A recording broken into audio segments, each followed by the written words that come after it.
Magandang gabi po mga ka-stainless. Kumusta po? Yung mga push ko na pinadalhan ko. Kumusta? Dumating na ho ba yung inyong mga order? Gumagawa pala ako ng spider. Ayan. Pasilip ko sa inyo.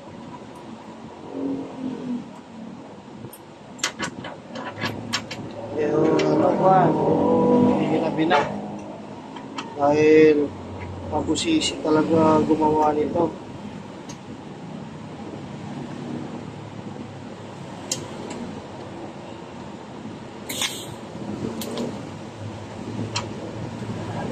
Pero yung shop bukas pa dahil kahit na nagpahinga na yung mga kasama ko, ako mga boss, tuloy-tuloy lang, kaya pa naman ng katawan. Hindi ko pa sinasara yan dahil yung iba na mga customer ay hinahabol nila dahil sila po ay galing pa sa trabaho. Minsan, boss, dadaan daw sila. Kaya tulad yan, merong darating na pipick up ng Tambutso, dadaan lang. Dito na rin naman ako nakatira sa shop. Tuwing linggo lang ako umuwi ng bahay. Kaya inaantay ko po sila para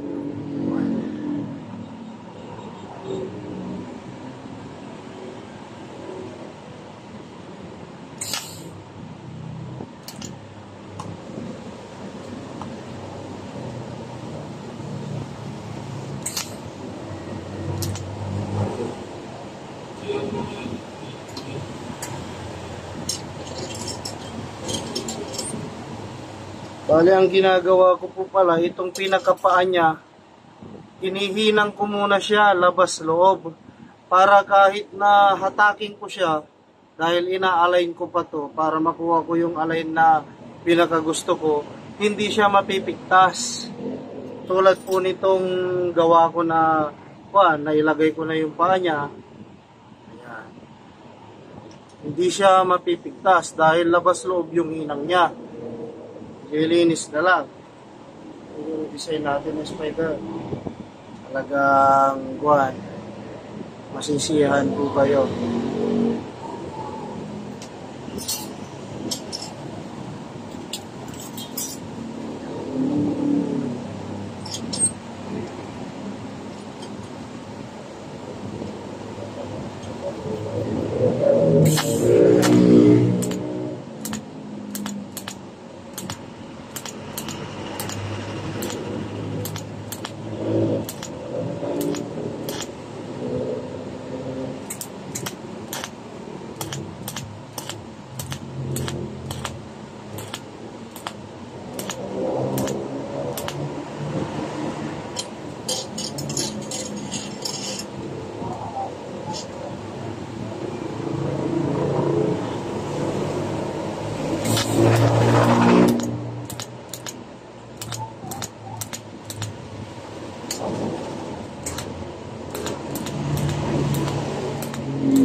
Ayan, naka-4-wheel na siya.